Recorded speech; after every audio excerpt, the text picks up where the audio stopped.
क्या इंडिया में opposition leader के एक पॉलिटिकल स्पीच पर क्रिमिनल ट्रायल चल सकता है? और क्या वही लीडर एक ही वक्त में दो अलग कोर्ट्स में दो अलग हाई स्टेक्स केसेस फेस कर सकता है? ये सवाल आज इंडियन पॉलिटिक्स और क्रिमिनल लॉ के बीच एक इंटेंस इंटरसेक्शन क्रिएट कर रहा है, क्योंकि एक तरफ leader of opposition Rahul Gandhi के खिलाफ उत्तर प्रदेश के सुल्तानपुर में एक पुराना क्रिमिनल डिफेमेशन केस फिर से एक्टिव हो गया है, और दूसरी तरफ एनफोर्समेंट डायरेक्टरेट ने दिल्ली हाईकोर्ट का दरवाजा नॉक किया है national Herald money laundering investigation को रिवाइव करने के लिए। अगर दोनों केसेस को एक साथ देखा जाए तो ये सिर्फ इंडिविजुअल लिटिगेशन नहीं लगता, ये एक पॉलिटिकल और लीगल कन्फ्रंटेशन जैसा दिखता है, जहां इंडिया के सबसे प्रोमिनेंट अपोजिशन लीडर को मल्टीपल कोर्ट्स में साइमल्टेनियसली डिफेंड करना पड़ रहा है। तो क्या एक बार वापस से राहुल गांधी की मुसीबतें बढ़ी है? चलिए आज के इस वीडियो में एक्सप्लोर करते हैं। Hello law lovers and justice seekers, welcome to law Chakra. हम आपके लिए लेकर आए हैं कुछ बहुत ही exclusive. Introducing law Chakra prime membership, जो आपको देगा exclusive access like never before. बनिए लॉ चक्रा की प्राइम मेंबर और अनलॉक कीजिए full potential of legal knowledge.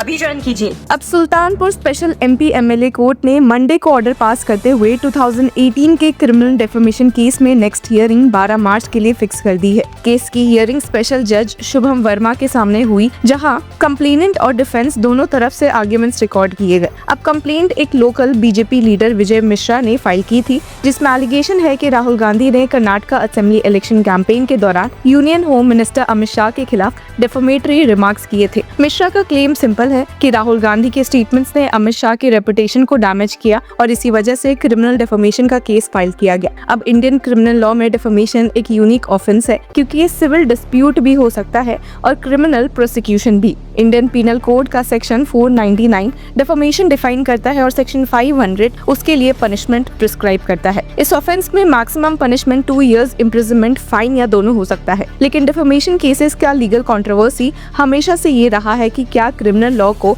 Political speech regulate करने के लिए यूज किया जाना चाहिए। अब राहुल गांधी ने कोर्ट में अपना स्टेटमेंट रिकॉर्ड करते हुए इसी इशू पर डायरेक्ट स्टैंड लिया। उन्होंने जज के सामने कहा कि the allegations are baseless and unfounded. I have never used derogatory words against anyone, nor have I used such language with the intention of defaming anyone. A false complaint has been filed by distorting my statement. ये statement उन्होंने code of criminal procedure के section 313 के अंदर record किया। Section 313 CrPC trial का एक critical stage होता है, जहां अक्यूज्ड को कोर्ट ये अपॉर्चुनिटी देता है कि वो प्रोसिक्यूशन एविडेंस के अगेंस्ट अपनी एक्सप्लेनेशन दे। इस स्टेज पर अक्यूज्ड ओथ पर स्टेटमेंट नहीं देता, लेकिन जो एक्सप्लेनेशन दिया जाता है वो ट्रायल रिकॉर्ड का पार्ट बन जाता है। अब राहुल गांधी ने अपने स्टेटमेंट में ये भी कहा कि कंप्लेंट पॉलिटिकली मोटिवेटेड है। उन्होंने कोर्ट को बताया कि the allegations have been made against me out of political malice with the aim of destroying my image and that of my party. अब ये defence line Indian political litigation में काफी common हो चुकी है। अपोजिशन लीडर्स का कहना है कि क्रिमिनल लॉ का यूज पॉलिटिकल प्रेशर क्रिएट करने के लिए किया जा रहा है, लेकिन कंप्लेनेंट साइड का आर्ग्यूमेंट बिल्कुल डिफरेंट है। एडवोकेट संतोष कुमार पांडे, जो कंप्लेनेंट को रिप्रेजेंट कर रहे हैं,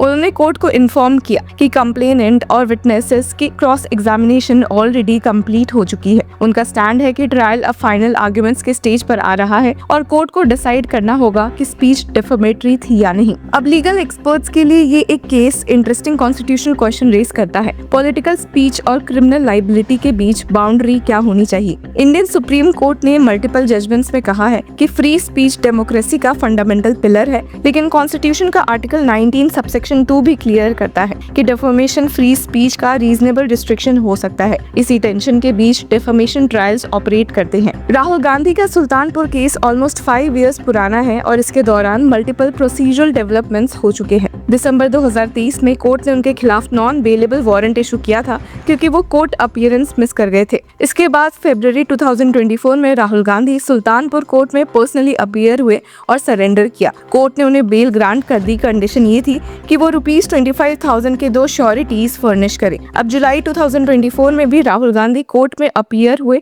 और अपना स्टेटमेंट रिकॉर्ड कराया। उस वक्त भी उन्होंने एलिगेशंस को कम्प्लीटली डिनाई किया था और कंप्लेंट को पॉलिटिकल कॉन्स्पिरेसी बताया था। अब जब केस फाइनल आर्गुमेंट स्टेज की तरफ मूव कर रहा है, तब एक और पैरेलल लीगल बैटल दिल्ली में अनफोल्ड हो रही है। अब दिल्ली हाई कोर्ट ने मंडे को एक और हाई प्रोफाइल मैटर लिस्ट किया है, national Herald linked money laundering की। इस केस में एनफोर्समेंट डायरेक्टरेट ने अपील फाइल की है, जिसमें ट्रायल कोर्ट के उस ऑर्डर को चैलेंज किया गया है, जिसमें कोर्ट ने ईडी के चार्जशीट पर कॉग्निजेंस लेने से मना कर दिया था। अब चार्जशीट में राहुल गांधी के साथ साथ कांग्रेस लीडर सोनिया गांधी और कुछ और अक्यूज्ड पोस्ट का नाम भी इंक्लूडेड है। नेशनल हेराल्ड केस का बैकग्राउंड भी काफी कंट्रोवर्शियल है। एलिगेशन ये है कि एसोसिएटेड जर्नल्स लिमिटेड के एसेट्स को एक्वायर करने के लिए एक फाइनेंशियल स्ट्रक्चर क्रिएट किया गया जिसमें यंग इंडियन नाम की कंपनी इन्वॉल्व थी। ईडी का क्लेम है कि ट्रांजैक्शन मनी लॉन्ड्रिंग के एम्बिट में आता है। कांग्रेस पार्टी और गांधी फैमिली ने इस एलिगेशन को रिपीटेडली डिनाई किया है। राहुल गांधी और सोनिया गांधी का स्टैंड है कि केस पॉलिटिकली मोटिवेटेड है और अपोजिशन को टारगेट करने के लिए इन्वेस्टिगेटिव एजेंसीज का मिसयूज हो रहा है। अब ईडी की अपील की हियरिंग 20 अप्रैल को दिल्ली हाई कोर्ट में लिस्टेड है। इसका मतलब है कि राहुल गांधी एक ही वक्त में 2 मेजर लीगल प्रोसीडिंग्स फेस कर रहे हैं, एक क्रिमिनल डिफेमेशन ट्रायल और एक money laundering investigation related litigation. Indian politics में ये सिनेरियो नया नहीं है। पास्ट डिकेड में मल्टीपल अपोजिशन लीडर्स ने क्लेम किया है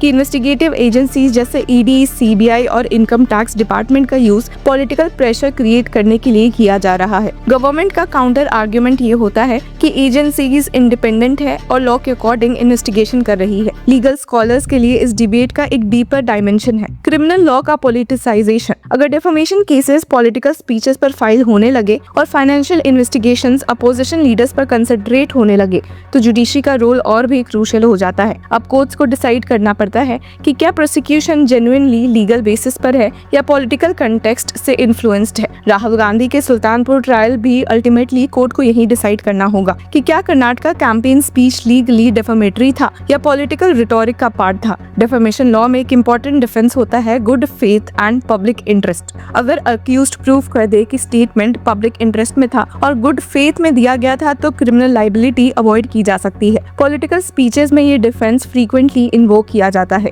लेकिन प्रोसिक्यूशन का आर्ग्यूमेंट होता है कि अगर किसी इंडिविजुअल के रेपुटेशन को अनजस्टली डैमेज किया गया है तो क्रिमिनल लॉ अप्लाई होना चाहिए। इसी लीगल टग ऑफ वॉर के बीच सुल्तानपुर कोर्ट 12 मार्च को फर्दर आर्ग्यूमेंट सुनेगा और उसी दिन कोर्ट को ये इवैल्यूएट करना होगा कि प्रोसिक्यूशन एविडेंस और डिफेंस एक्सप्लेनेशन के बेसिस पर ट्रायल को किस डायरेक्शन में मूव करना चाहिए। मीनवाइल दिल्ली हाईकोर्ट का अप्रैल हियरिंग भी पॉलिटिकली सिग्निफिकेंट हो सकता है। अगर हाई कोर्ट ईडी की अपील अलाउ करता है तो नेशनल हेराल्ड इन्वेस्टिगेशन फिर से एक्टिव स्टेज में आ सकती है। अगर अपील डिसमिस हो जाती है तो अपोजिशन नैरेटिव को स्ट्रॉन्ग सपोर्ट मिल सकता है कि केस लीगली वीक है। तो इंडियन डेमोक्रेसी में पॉलिटिकल लीडर्स का कोर्ट के साथ इंटरेक्शन अब रूटीन रियलिटी बन चुका है। कभी डिफेमेशन केस, कभी करप्शन इन्वेस्टिगेशन, कभी इलेक्शन पिटिशंस।